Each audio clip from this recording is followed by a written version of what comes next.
2024년 3월 30일 요셉 부활 감사 예배를 하나님 앞에 드리시겠습니다.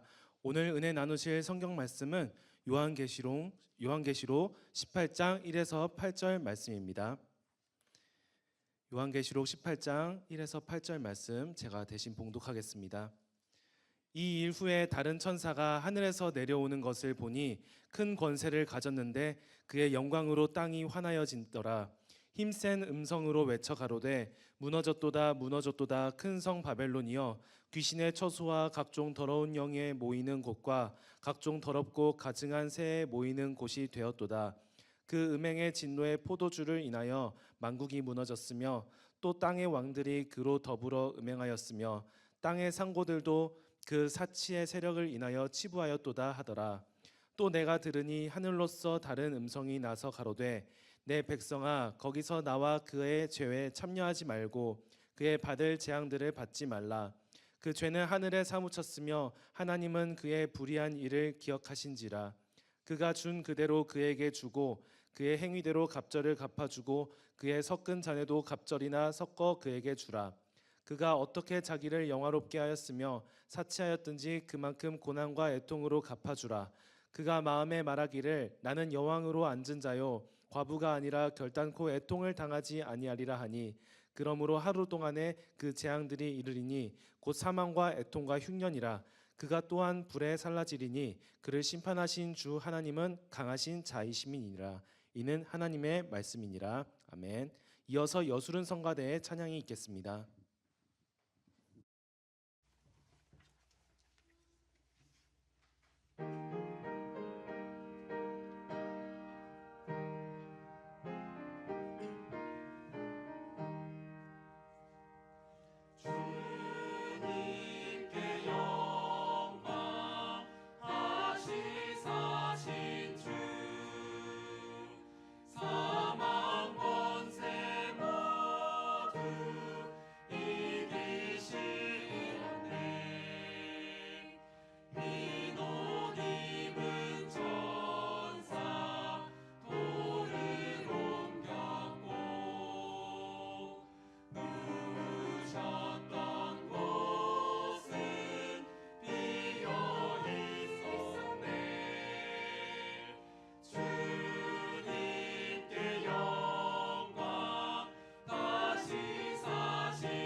오늘 말씀의 제목은 바벨론의 종말을 보라입니다. 홍승희 목사님 설교하실 때 큰 은혜 받으시길 바랍니다.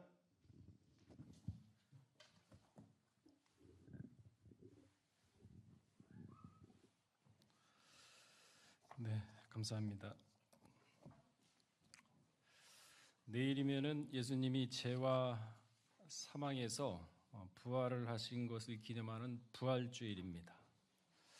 근데 예수님의 생애를 성경을 통해서 가만히 살펴보게 되면요, 이 세상에 오셔가지고 머리 둘 곳이 없다 그러셨습니다.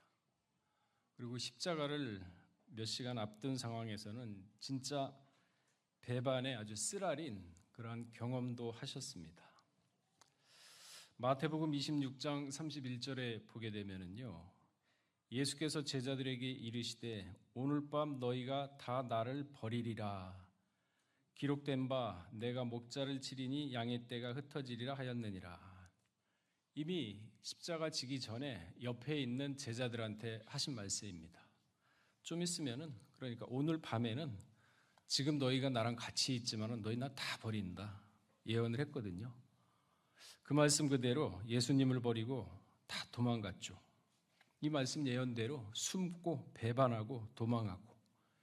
그러니까 이것으로 보아서 우리가 부활절을 100번, 1000번 맞는다고 해도요, 마음 가운데 성별이 안 돼 있으면은 부활이라는 의미가 없습니다. 하나의 형식이고 하나의 의식일 뿐인 것이죠. 예수님이 공생애 3년 동안 부활한다고 했어요. 26번이나 말씀하셨거든요, 성경에는. 그러니까 그 부활한다는 얘기를 다 들었습니다. 대제사장들, 서기관들 다 들었어요. 아, 부활한다 그랬지? 그러니까 예수님을 막상 십자가에 못 박아 놓고서 보니까 불안해. 야, 이거 정말 진짜 부활한다고 얘기를 했는데 이거 제자들이 시체를 훔쳐가 가지고 야, 예수님 부활했다 그러면은 나라가 뒤집어지거든요. 그러니까 이 대제사장들과 서기관들이 무슨 짓을 했냐면요, 그 로마 병정 책임자들에게 돈을 줍니다. 그러면서 야, 제자들이 와서 시체를 도적질하겠다고 거짓말을 해라. 그러니까 마태복음 28장 11절에서 15절에 그 말씀이 있습니다. 보게 되면요, 여자들이 갈제 파수꾼 중 몇이 성에 들어가 모든 된 일을 대제사장들에게 고하니. 그리고 여자들은 대제사장이 교회의 최고 어른이지 않습니까? 그러니까 당연히 될 일을 갖다가 고한 겁니다. 12절에 보면 그들이 장로들과 함께 모여 의논하고 군병들에게 돈을 많이 주며, 적게 주지도 않았어요. 돈을 많이 주며 가로되 너희는 말하기를 그의 제자들이 밤에 와서 우리가 잘 때에 그를 도적질하여 갔다 하라. 만일 이 말이 총독에게 들리면 우리가 권하여 너희를 근심되게 되지 않게 하리라 하니, 군병들이 돈을 받고 가르친 대로 하였으니 이 말이 오늘날까지 유대인 가운데 두루 퍼지니라. 이 거짓말이 퍼졌습니다. 그러니까 나중에 초대교회 보게 되면요, 유대인 예수님 못 믿습니다. 안 믿습니다. 지금 이스라엘 백성 안 믿어요. 예수님 부활은요, 영원하죠. 2000년 전에 부활하신 거, 거기서 시효가 끝나는 것이 아니라 세세무궁토록 그 나라 갈 때까지 영원하죠. 그래서 예수님이 부활하신 거는요, 우리가 죄가 없다고 선포하신 겁니다. 왜? 죄가 있기 때문에 사망이 온 거죠. 죄가 없으면 아담이 왜 죄를 난자였으면 우리는 영원히 살 수 있어요. 900살까지도 살았지 않습니까? 그러나 결국은 죄 때문에 죽지 않습니까? 근데 초대교회에 와가지고는요, 이 부활을 부정하는 사람들이 벌써 나타나기 시작을 하죠. 후메네오와 빌레도 같은 놈이 있습니다. 디모데후서 2장 17절에서 18절에 보게 되면요, 한번 읽어볼까요? 디모데후서 2장 17절 18절.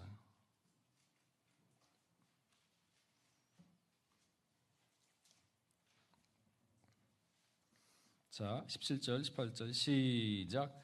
저희 말은 독한 창질에 썩어져 간과 같은데 그 중에 후메네와 빌레도가 있느니라.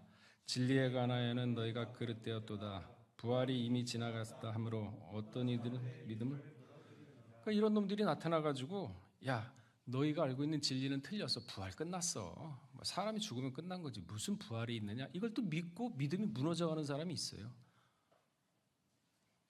그러니까 죽은 자의 부활의 복음을 소식을 듣고 희롱합니다. 웃기지 마라. 야, 사람이 한 번 죽으면 끝난 거지. 무슨 부활이 있느냐? 아니 2024년도 후메네와 빌레도 같은 사람이 얼마나 많습니까? 다죠, 거의. 지금 전 세계 인구가 82억 명이라면서요. 몇 명이나 믿겠습니까? 고린도전서 15장 13절에서 19절 보게 되면요, 사도 바울이 그 얘기를 듣고 반박을 합니다.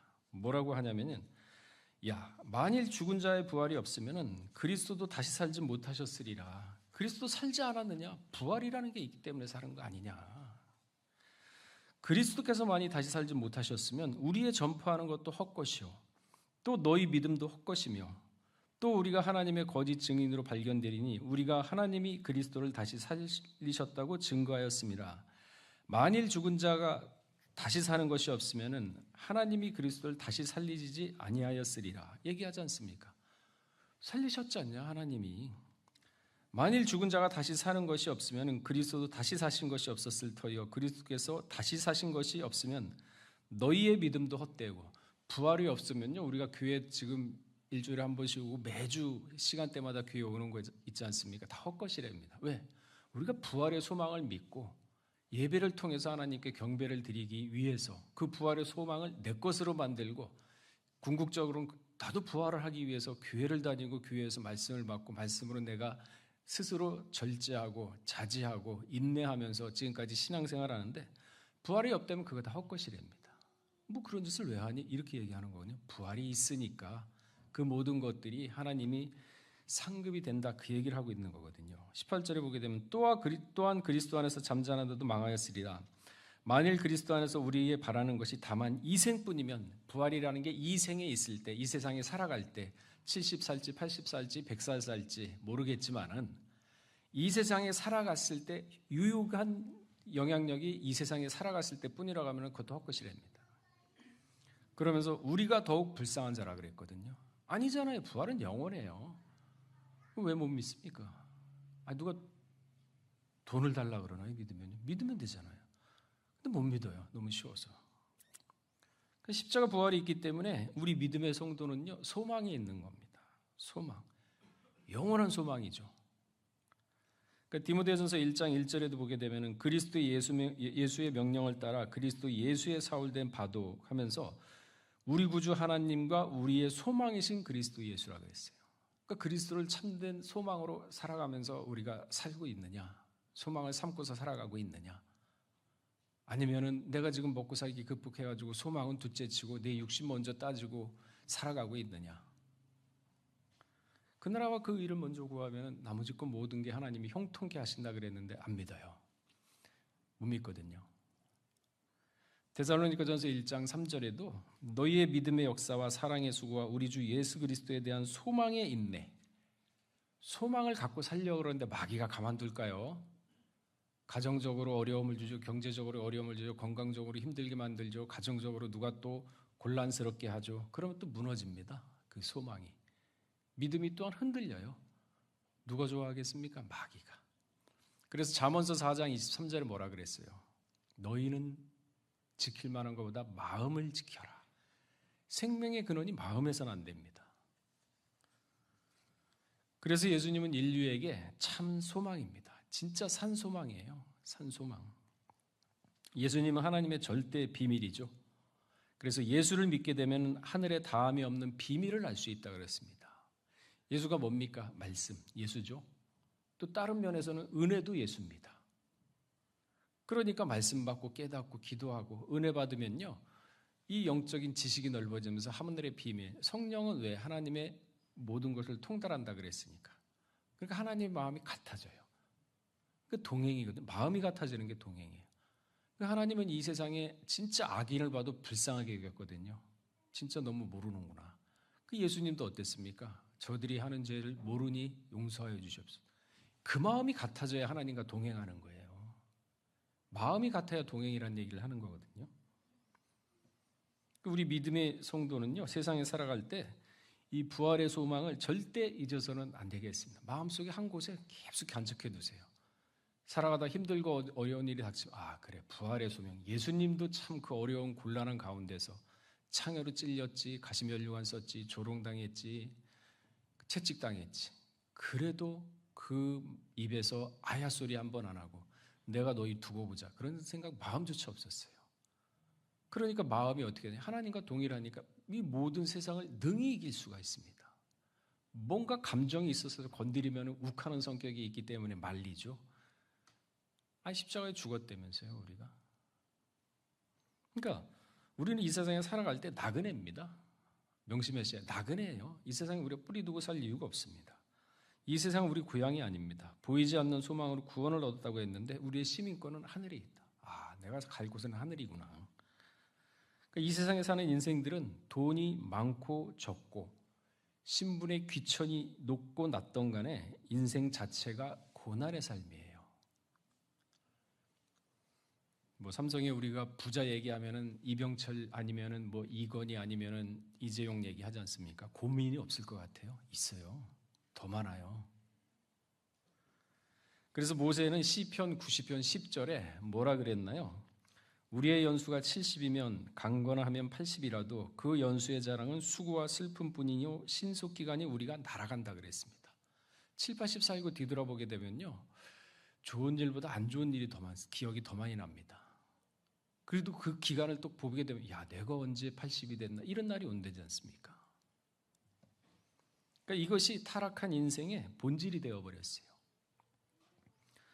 요한복음 20장 26절을 보게 되면요 여드레를 지나서 제자들이 다시 집안에 있을 때 도마와 함께 있고 문들이 닫혔는데 예수께서 오사 가운데 서서 가라사대 때 너희에게 평강이 있으니까 살아가면서 가장 중요한 평강이에요.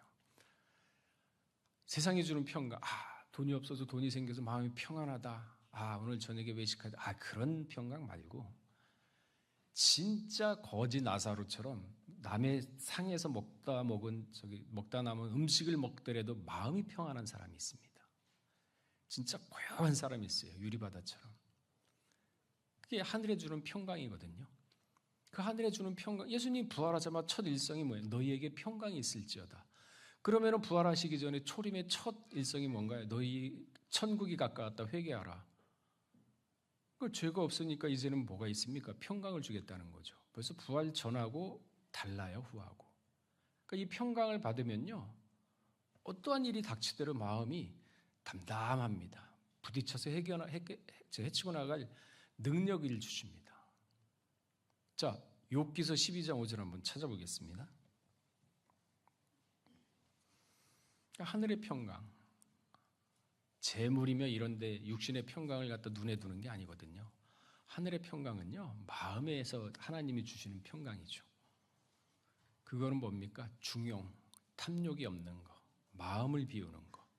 그 비운 마음에 말씀을 채워 진정한 평안이 오죠. 자, 욥기서 12장 5절 읽어보겠습니다. 자, 시작.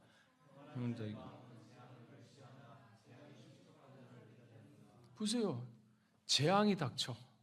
안 걸렸다. 뭐가 어떻게 잘못됐다. 집안이 풍집을 재앙이 닥쳐. 그래도 마음이 평안해요. 호떡집에 불 안 납니다. 평안해요. 왜? 빌립보 4장 13절에 뭐라 내게 능력 주신 자에서 할 수 있다. 부딪히면요 치고 나가는 거예요. 형통은요 아무 일도 안 생기고 모든 게 잘 풀려가는 게 아니라 힘들고 어려운 장애가 생겨도 그걸 치고 나가고 해결할 수 있는 능력이 형통이에요. 그런 게 인생에 없으면 재미가 없잖아요. 그런 거 좀 부딪혀가면서 치고 나가고 그러면서 사람이 이 배포가 커지고 그릇이 커지는 거예요. 그래야지만 점점 큰 환란이 오더라도 나중에 비웃어요. 그래 한번 해보자. 얼마나 여유 있습니까? 심지어는 어떻게 사망도 쏴봐라. 얼마나 여유 있어요. 멋있잖아요. 사망까지도 쏘랍니다. 사도 바울은. 그러니까 욥기서 5장 7절에 보게 되면은 인생은 고난을 위하여 났으니 불티가 위로 나른 것 같더라. 인생 자체가 고난을 위해서 태어났답니다. 그러니까 삶 자체가 고난이에요. 고난. 그 이유는 뭡니까? 창세기 3장 18절에 가시와 엉겅퀴를 줬다 그랬어요. 그러니 인생 자체가 태어나면서부터 고난이에요. 때로는 좌절하게 만들죠. 인생을. 때로는 삶의 의욕이 떨어지게 합니다. 그래서 이제 극단적인 생각하는 사람들 많지 않습니까? 마음이 여리고 그걸 견뎌내지 못하고 하는 사람은요 가요 한강 다리로. 그 뭐예요 그게? 아니 그 용기 가지고 살려 그러면 못하고 못 삽니까? 죽일 용기 가지고 살면 무엇을 못하겠어요? 박스를 줬든지 아니면 뭘 하든지 다 살잖아요. 그러니까 부활이 소망이 있다면 이 모든 것들을 하찮게 여겨요. 더 큰 소망이 있으니까. 자, 로마서 8장 24절 한번 찾아봅시다. 이 소망 일치, 부활의 소망 일치하잖아요. 이 믿음은요 아무나 것이 아니라 그랬어요. 여러분이 그게 믿어지면서 마음이 평해진다, 편안해진다 그러면 그건 여러분들이 벌써 부활을 믿는 거죠. 자, 8장 24절 시작.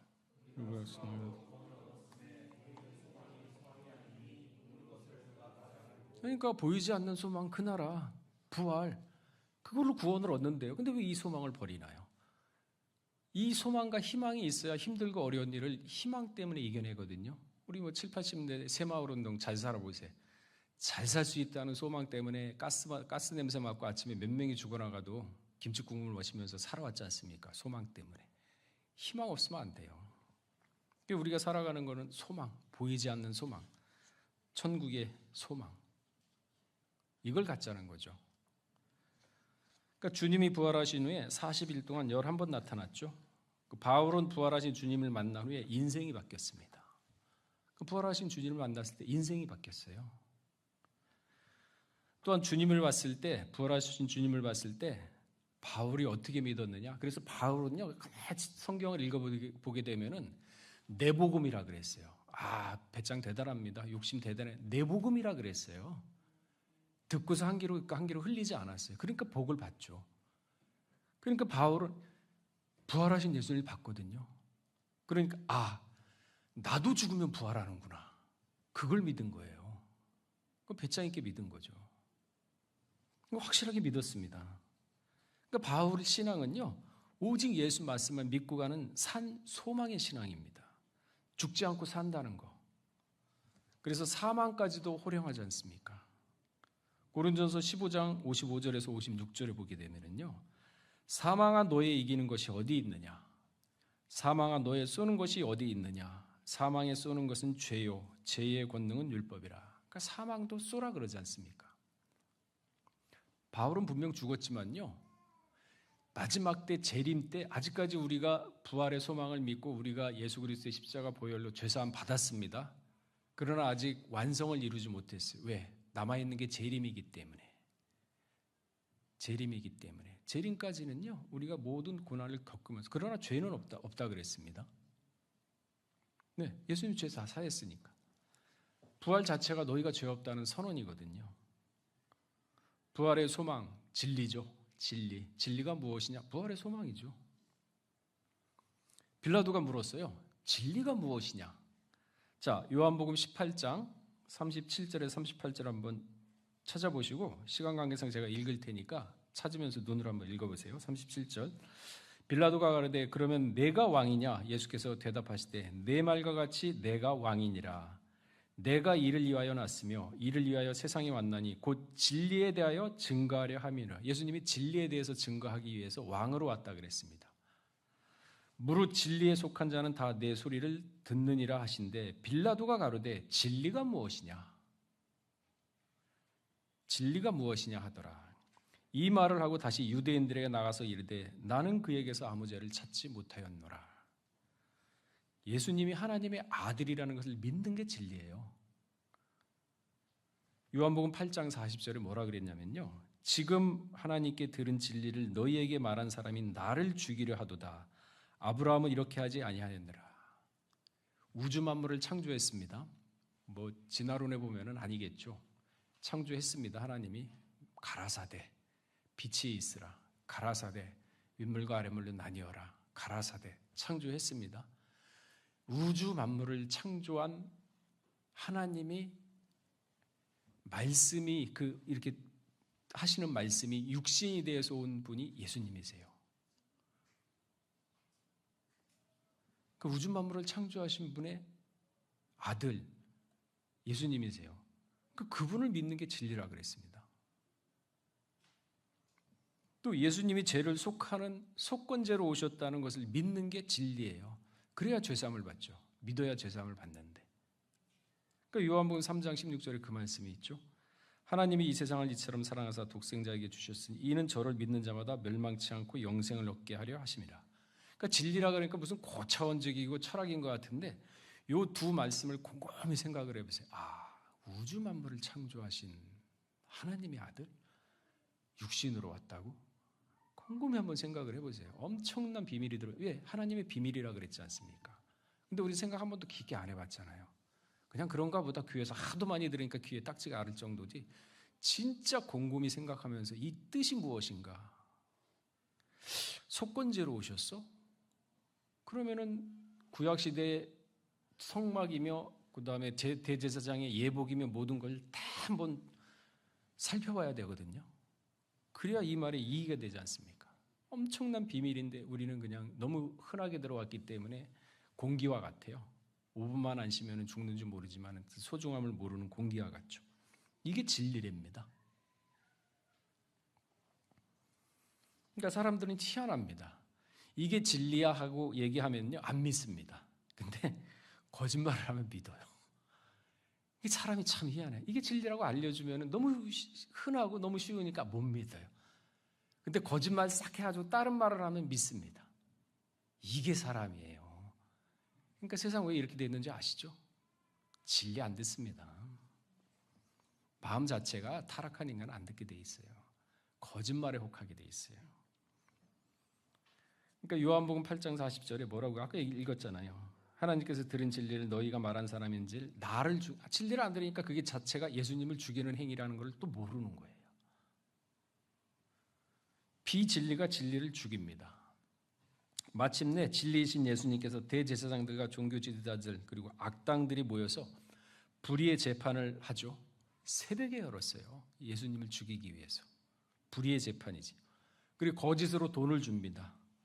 그래서 예수님을 거짓말로 죄를 뒤집어 씌웁니다. 그래서 진리를 죽입니다. 비진리가.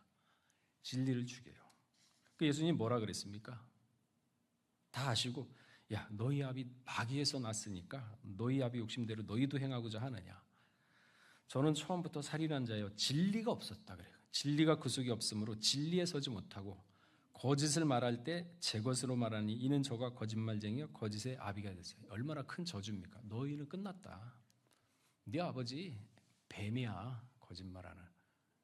마지막 심판받을 때 너는 그대로 가는 거다. 얼마나 무서운 심판을 했습니까? 근데도 모르잖아요. 무슨 뜻인지 당시 제사장들. 예수님이 기도하는 가운데 12명을 택했습니다. 분명히 기도하는 가운데 택하셨어요. 근데 가룟 유다는 진리의 사람이 아니야. 저놈은 마귀라 그랬어요. 마귀.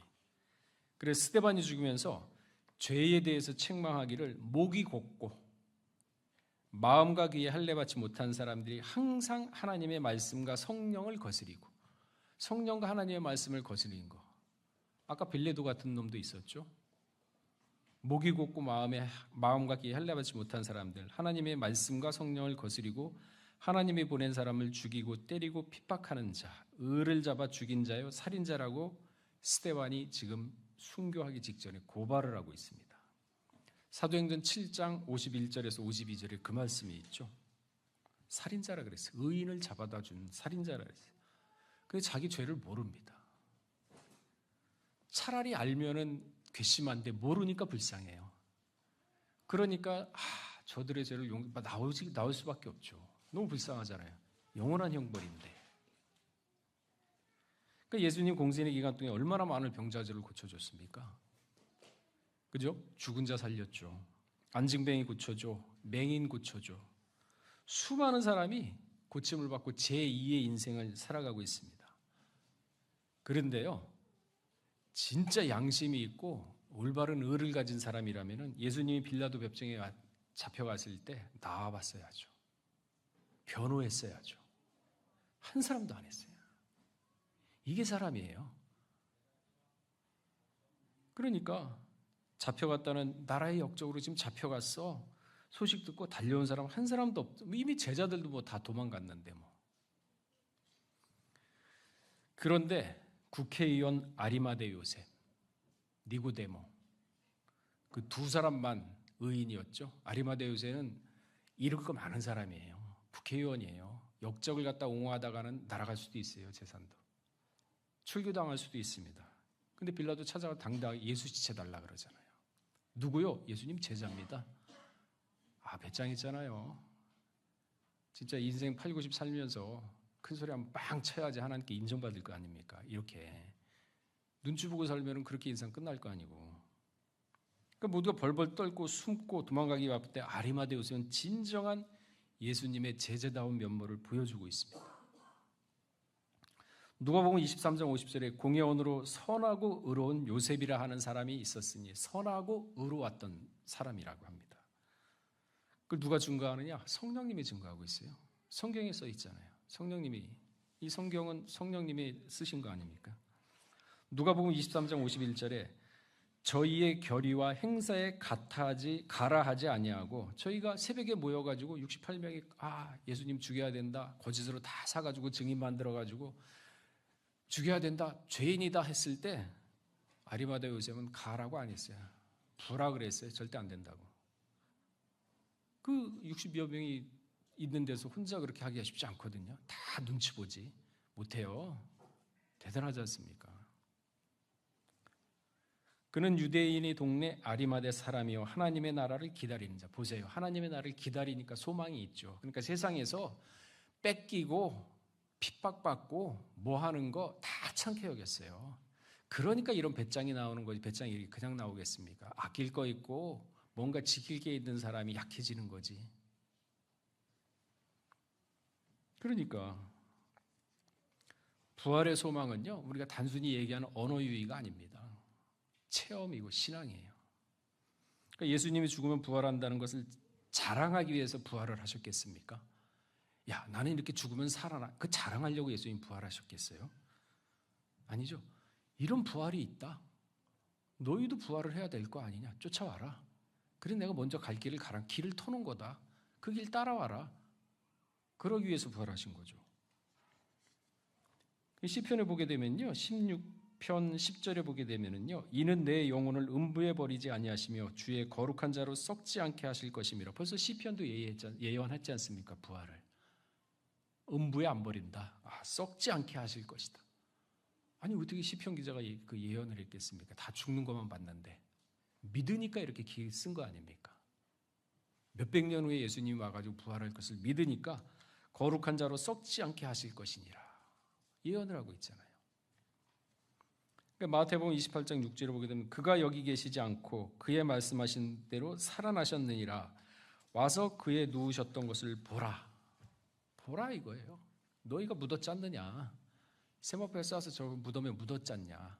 봐라 없다. 그래서 기독교는 무덤이 없대잖아요. 무덤이. 고린도전서 15장 3절에서 4절 보게 되면요. 내가 받은 것을 먼저 너희에게 전하였노니 이는 성경대로 그리스도께서 우리의 죄를 위하여 죽으시고 우리 죄 때문에 죽으셨습니다. 그리고 장사 지낸 바 되었다가 성경대로 사흘 만에 다시 살아나사. 다시 살아났잖아요. 우리가 죄가 없다 선포를 하시는 순간이죠. 그래서 무덤은 인생의 종착역이 아닙니다.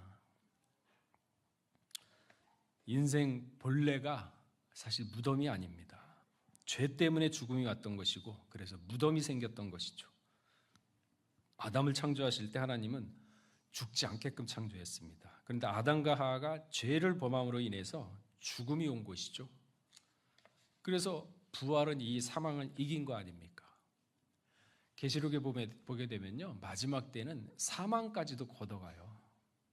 왜 죽습니까? 사망이라는 무엇인가가 있기 때문에 죽을 거 아닙니까? 해 아래 있으니까 햇빛을 맞는 거죠. 해가 없어지면 아무리 해를 찾아도 해를 쬐 수가 있을까요? 없죠. 사망을 걷어간다 그랬어요. 자살도 해도 죽지를 않나요? 그러니까 요한복음 11장 26절에 보게 되면요. 예수께서 가라사대 나는 부활이요 생명이니 나를 믿는 자는 죽어도 살겠고 이 말씀 믿어야죠. 예수를 믿으면 죽어도 살. 사도 바울은 믿었는데 우리는 왜 못할까요? 하면 되죠. 100번 주할 줄 맞이하면은 뭐합니까? 우리가 진정한 마음에 성별이 안 되고 확고한 믿음이 없다 그러면은 진정한 부활절이 아니죠. 하나의 의식일 뿐입니다. 내 생활 가운데, 삶 가운데 성별된 생활이 이루어져야죠.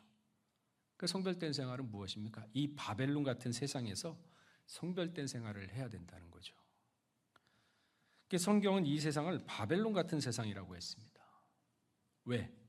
바벨론에는요, 각종 귀신의 처소가 모이는 곳이라 그랬습니다.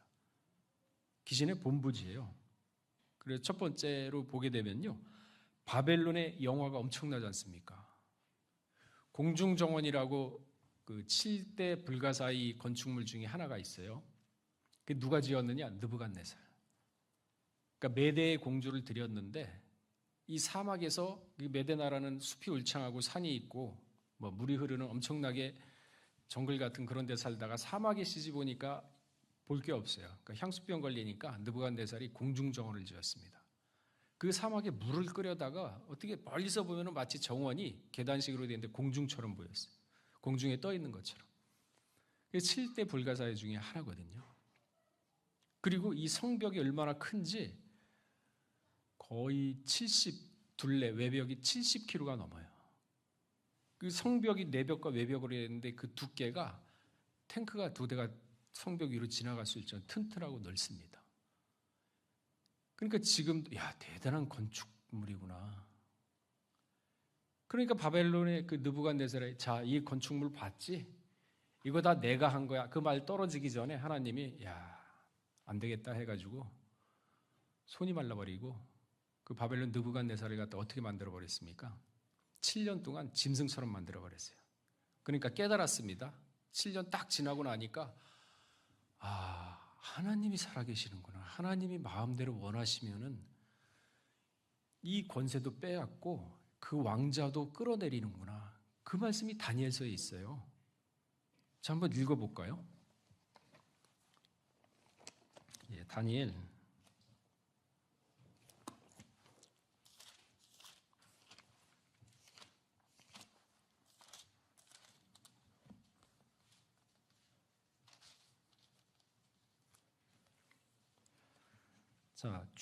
4장부터 쭉 읽어보면 되는데요. 32절부터 제가 한번 읽어보겠습니다. 그냥 쭉 눈으로 읽으세요. 내가 사람에게 쫓겨나서 들짐승과 함께 거하며 소처럼 풀을 먹을 것이요 이와 같이 7대를 지내서 지극히 높으신 자가 인간 나라를 다스리시며 자기 뜻대로 그것을 누구에게든지 주실 줄을 알기까지 이르리라 하더니 그 동시에 이 일이 일어나 나 느부갓네살에게 응함으로 내가 사람에게 쫓겨나서 소처럼 풀을 먹으며 몸이 하늘에 이슬이 졌고 머리털이 독수리 털과 같았고 손톱은 셋 발톱과 같았었느니라. 노숙자가 됐어요. 다니엘이 예언했거든요. 느부갓네살 꿈꾸니까 당신이 이렇게 노숙자처럼 되고서 7년 동안 짐승처럼 살고 손톱도 길고 머리는 완전 떡져가지고 그렇게 7년 동안 산다. 이게 다 내 것이다고 했던 사람한테 얘기하는 겁니다. 근데 그게 동시에 예언하고 이루어졌어요. 그러니까 34절에 뭐라 그랬습니까? 그 기한이 참에 7년이 다 찼습니다. 그 기한이 참에 나 느부갓네살이 하늘을 우러러보았더니 내 총명이 다시 내게 돌아온지라. 이에 내가 지극히 높으신 자에게 감사하며 영생하신 자를 찬양하며 존경하였노니 그 권세는 영원한 권세요 그 나라는 대대에 이르리로다. 하나님의 존재를 이방 왕이 알았어요. 7대 불가사의 중에 하나 공중성을 지었던 건축물의 대가였던 사람이 하나님한테 징계를 받고 깨달은 게 이겁니다. 그렇구나. 35절에 땅의 모든 거민을 없는 것 같이 여기시며 하늘의 군사에게든지 땅의 거민에게든지 그는 자기 뜻대로 행하사 누구에게든지 자기 뜻대로 행하사 하나님이 누가 그의 손을 금하든지 혹시 이르기를 내가 무엇을 할까 하는 자 없도다. 하나님이 하는 거에 누가 금할 사람이 없다는 얘기죠. 그러면 쭉 읽어보게 되면요. 37절에 그러므로 지금 나 느부갓네살이 하늘의 왕을 찬양하며 친송하며 존경하노니 이제야 하나님을 발견한 거예요. 이방 왕이 7년 동안 박박 굴려버리니까 이게 아니었구나. 하나님이 살아계시는구나. 그걸 깨달은 거예요. 그의 행실하심이 의로우심으로 무릇 교만하게 행하는 자는 능히 그가 낮추실 거예요. 여러분 교만하면 안 돼요. 그래서 교만하지 말라 그러잖아요. 자, 그의 아들이 벨사살입니다. 벨사살인데요. 자, 5장 21절에 볼까요? 벨사살은 분명히 자기 아버지가 7년 동안 고생하는 거 그러면서 겸손해야 된다는 걸 다 깨달았습니다. 다 봤습니다. 근데 본 것만 봤지 깨닫지 못했어요. 자, 21절, 5장 21절. 자, 20절부터 제가 읽어보겠습니다. 그가 마음이 높아지며 뜻이 강박하고 교만을 행함으로 그 왕위가 폐한바되고 그 영광을 빼앗기고 인생 중에서 쫓겨나서 그 마음에 들짐승 마음과 같았고 또 들나귀와 함께 거하며 또 소처럼 풀을 먹으며 그 몸이 하늘 이슬에 젖으며 지극히 높으신 하나님의 나라를 다스리시며 자기 뜻대로 누구든지 그 위에 세우신 줄을 알기까지 이르게 되었나이다. 벨사살이여, 왕은 그의 아들이 되어서 이것들을 다 알고도 또 느부갓네살 받지 않느냐?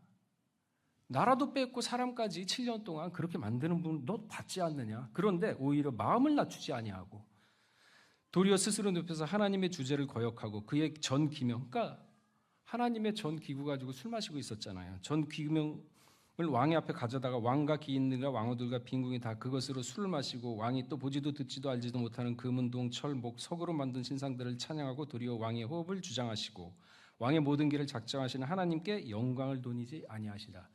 딱 끝나는 순간 어떻게 됐습니까? 메네메네데겔 우발하신 너 쫓겨난다. 그 날 저녁에 바로 메데바사한테 망했어요.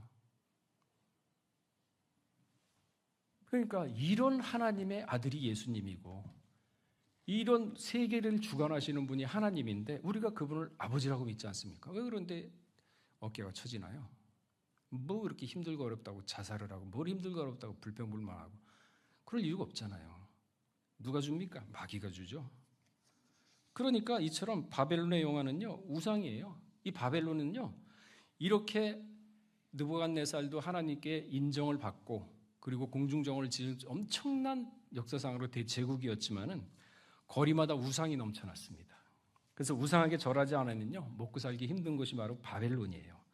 그 마지막 때 짐승의 표 666 받지 않으면요 살아갈 수 없는 나라의 표징이 된 게 바로 바벨론이에요.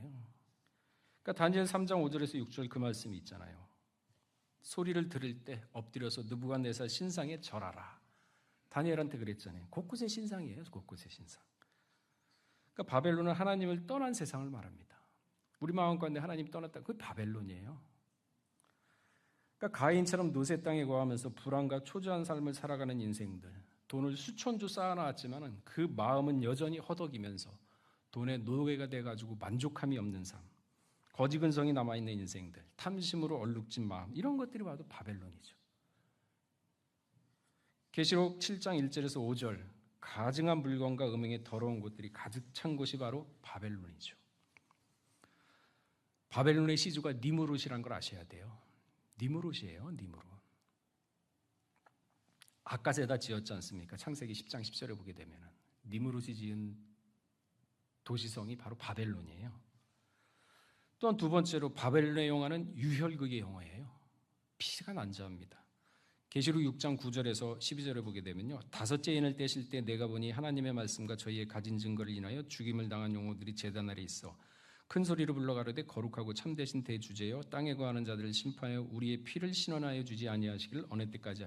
그러니까 믿는 사람들 망하게 하고 비난하고 조롱하고 그리고 결국에는 죽이는 그런 세상이에요. 바벨론 같은 세상. 유혈극의 세상이죠. 그러니까 누가복음 11장 51절에 보게 되면 아벨의 피로부터 제산 성전 사이에 죽임을 당한 사가랴의 피까지 다 하나님이 보응하신답니다. 출애굽했을 때 430년 고통받고 있었던 거 10원 한 장 손해 없이 다 받아왔는데 그런 하나님이신데 마지막 때 우리의 당한 고통 그대로 보복 안 하시겠습니까? 다 하시지. 그러니까 든든하잖아요. 억울함이 없잖아. 그러니까 계시록 17장 5절에서 6절 보게 되면 그 이마에 이름이 기록되었을 때 비밀이라 큰 바벨론이라 땅의 염려들과 가증한 것들의 어미라 하였더니 또 내가 보면 이 여자가 성도들의 피와 예수의 증인들의 피에 취한지라 내가 그 여자를 보고 기이 여기고 크게 기이 여기니. 그러니까 남을 미워하는 것도 살인죄라 그랬어요. 미워할 이유가 없어요. 요한 1서 3장 15절에 그 말씀이 있지 않습니까? 또 바벨론의 용화는요 이기주의예요. 극도의 이기주의입니다. 지금 세상 보세요. 참 지금 세상 저 보면 도저히 이해가 안 가. 어떻게 이게 먹히는구나. 야 정의가 사라지고, 야 이거 재판 받고 지금 대법원 판결 나면은 한 사람 저기 감옥 갈 사람이 큰 소리 빵빵 치는데 그걸 또 지지하는 사람 보면서 내가 지금 잘못된 세상에 살고 있나 지금 헷갈려요 정신이. 정의가 없어지는구나. 그 마태복음 불법이 성행하고 사랑이 식어지는 세상에 지금 우리가 살고 있구나 하는 게 뼈저리게 느낍니다 요즘 세상 보면서. 그러니까 이기주의 아주 극에 달한 게 바벨론입니다. 계시록 18장 10절에서 14절에 보게 되면요, 특히 12절에 보면 그 상품은 금과 은과 보석과 진주와 세마포와 자주옥과 비단과 붉은 옴이라 각종 향목과 각종 상아 기명이요 값진 나무와 전유와 철과 옥석 모든 보물이에요. 그러니까 사치, 허영심. 그러니까 심지어는 그 마지막 절에 보게 되면요, 종들과 사람의 영혼까지도 팔아요. 이 세상이 바벨론입니다. 요즘 농담 아니죠? 언중욕을 뼈 없는 말이 없다고 영끌이라 그러잖아요. 영을 끌어모아서 영끌 얘기 나오잖아요. 영혼까지도 팔아요. 그러니까 갈라디아 6장 7절에서 8절 보게 되면요, 스스로 속이지 말라. 하나님은 만물이 여김을 받지 아니하시리니 사람이 무엇을 심든지 그대로 거두리라. 자기의 육체를 심은 자는 육체로 썩어진 것을 거두고 성령을 위하여 심은 자는 성령으로 영생을 얻으리라. 그러니까 남의 눈에 피눈물 나게 하고 그런 많거든요. 그런 사람들이 더 잘 살고 있어요. 사시라 그러세요. 알아서 사시고 나하고 상관없으니까. 사기치고 거짓으로 남을 공경에 빠뜨리는 자들, 이러한 자들 바벨론에 속한 자들로서 반드시 하나님의 심판을 면치 못한다고 분명히 성경은 얘기하고 있죠. 어떻게 하느냐? 나봇의 포도원을 빼앗긴 아방 보세요. 하나님이 그대로 보복합니다. 억울하게 했잖아요. 거짓말로 해가지고 나봇의 포도주 그 아름답다고 뺏었지 않습니까? 하나님 가만 놔두겠습니까? 항상 그러잖아요. 돈에 무슨 이름이 써 있냐고, 무슨 말이 입이 있냐고, 남의 돈 떼먹으면 그 돈이 호소한다 그러지 않습니까? 자, 말씀을 정리하겠습니다. 디모데후서 4장 3절에 때가 이르르니 사람이 바른 교훈을 받지 않으며 기가 가려서 자기 사역을 쫓는 수송을 많이 두고, 그러니까 지금의 때는 진리가 지배하는 세상이 아닙니다. 비진리가 지배하는 세상이에요. 그래서 미가서 3장 11절에 보게 되면요, 그 두려움은 뇌물을 위하여 재판하며 그 제사장은 싹스를 위하여 교훈하며 그 선지자는 돈을 위하여 점치며. 모든 게 돈이에요. 50억 받고서 대법원에서 저기 누구예요? 뭐 판결 내린 거 보세요. 참 기가 막힌 돈에 움직이는 세상이에요. 제대로 보셔야 돼요. 그 동조할 필요도 없고 딱 거리를 두셔야 됩니다. 세상은 벌써 요한복음 14장 30절 예수님이 가시면 이 세상은 세상 임금이 지배하는구나. 제대로 알아야죠. 우리가 세상을 파악을 해야지 피해가든지 동조를 안 하죠. 요한복음 14장 30절에 이후에는 내가 너희와 말을 하지 아니 말도 필요 없답니다. 아니하리니 이 세상 임금이 오겠습니다. 그러나 저는 내게 관계할 것이 없다. 그러면 이 세상이 여러분들에게 관계할 것이 없어야죠. 왜? 마음을 비우면 됩니다. 그러면 아무리 뭐라 그래도 소용없어요. 마음을 비운 자. 그 히브리 11장 믿음의 장이죠. 36절에서 37절을 읽어보게 되면요, 어떤 이들은 희롱과 채찍뿐 아니라 결박과 옥에 갇히는 시험을 받았으며 돌로 치는 것, 그러니까 돌로 맞습니다. 그리고 팔도 톱으로 잘라요. 목도 톱으로 자릅니다. 톱으로 켜는 것과 시험과 칼에 죽는 것, 칼로 그냥 난도질 당하죠. 죽는 것을 당하고도 두려워하지 않아요. 죽이면 죽여라. 양감 염소의 가죽을 입히고 유리하여 궁핍과 환난과 학대를 받았으나 배 쫄쫄 굶어가지고 백가죽이 등에 붙어도 굴하지 않습니다. 환난과 학대를 받았으나 히브리 11장 38절에 뭐라 그랬냐면 이 사람들은 세상이 감당하지 못했다. 세상이 관여를 못해요. 뭔가 찔러가지고 아야소리라도 나야지 이거 뭐 시비를 걸든지 관여를 할 텐데 죽이면 죽여라. 그러니까 감당을 못합니다. 세상이. 저희가 광야와 산중과 아멜과 토굴에 유리하였느리라. 그러니까 요한복음 12장 25절에 뭐라 그랬어요? 자기 생명을 사랑하는 자는 잃어버릴 것이요. 이 세상에서 자기 생명을 미워하는 자는 영생하도록 보존하리라. 생명까지도 맡겨요. 그 마지막 7말씀 중에 십자가상 가상 7원 중에 마지막 말씀이 뭡니까? 아버지 하나님이여 내 영혼을 의탁하나이다. 자기 영혼을 소중하게 여겼지 않습니까? 예수님도 하나님인데도 불구하고 내 영혼을 아버지 손에 의탁합니다. 영혼을 의탁하는데 우리 인생이 하나님 안 맡아주겠냐 이거죠. 그러니까 디모데후서 4장 3절에 때가 이르리니 사람이 많은 교훈을 받지 않으며 기가 가려서 자기의 사욕을 쫓는 수송을 많이 해요. 기가 가려가지고 다 쫓아가요. 이제 보세요. 또 귀를 진리에서 돌이켜 허탄 이야기를 쫓느니라. 지금은 은혜 받을 만한 때라 그랬습니다. 구원의 날이라고 했습니다. 그러니까 부지런히 성경 말씀 많이 읽으시고 사모하시고 부활의 소망을 절대 잃지 마시고 마음 가운데 숨겨두세요. 부활의 소망을 아끼세요. 말을 하다가도 이거 안 돼. 아끼세요. 그래야 소중하게 여깁니다. 쉽게 얘기하면요, 너무 가벼워져요. 근데 말도 쉽게 얘기하면요, 가벼워집니다. 그러니까 말을 안 하면 귀신도 몰라요. 그러니까 모르니까 뱀이 속이지 않습니까? 야, 이 동산에 모든 나무 다 먹지 말라 그러더냐? 말을 하는 귀신 왜 쉽게 말을 합니까? 그래서 오죽 하나님 답답했으면 야, 무익한 말을 해도 그걸로 시험 받는다. 말을 하지 말고 말을 아끼라. 필요한 말만 하시면 됩니다. 그래서 부활의 소망을 잃지 말고 하루하루 도와주시는 하나님의 소망의 힘으로 우리가 승리하는 모든 요셉이 되시기를 주의 이름으로 축원하겠습니다. 다 같이 기도하겠습니다. 사랑이 마신 하나님 아버지, 내일이면 참으로 부활주일을 맞이하고 있습니다. 사망과 죄의 권세를 깨트리고 아버지 하나님, 이제 너희는 죄 없다 선포하는 날입니다. 그러나 저희가 지금까지 매년 한 번씩 연례 행사로 부활절을 의식적으로 치르고 왔는지 다시 한번 돌아보게 하여 주시옵고, 진정한 부활절을 맞이하기 위해서 우리의 마음을 다시 한번 점검하고 돌이키면서 무엇이 부족하고 무엇이 믿음이 적었는지 살펴보는 가운데 저희의 부족함은 넉넉함으로 채워주시옵고, 저희의 나약함은 강함으로 채워주셔서 다윗이 하나님께 고백했던 것처럼 내게 하나님의 말씀을 보이소서 그 길을 행하겠나이다 하는 믿음, 배짱의 소망을 허락하여 주시옵소서. 어느 곳에 있든지 어떤 상황에 있든지 힘들고 어려운 일이 닥치면은 그 자리에서 반드시 하나님께 먼저 마음에 무릎을 꿇고 기도하고 아뢰는 가운데 모든 남 문제를 사람의 힘이 아니라 하나님의 은혜와 하나님의 능력으로 해결할 수 있는 하나님만을 의지하는 그러한 믿음 또한 요셉 성계의 각 가정가정에 허락하여 주시옵소서. 모든 말씀 빌고 나올 때 존귀하신 예수 그리스도 받들어 감사하며 기도 올렸사옵나이다. 아멘.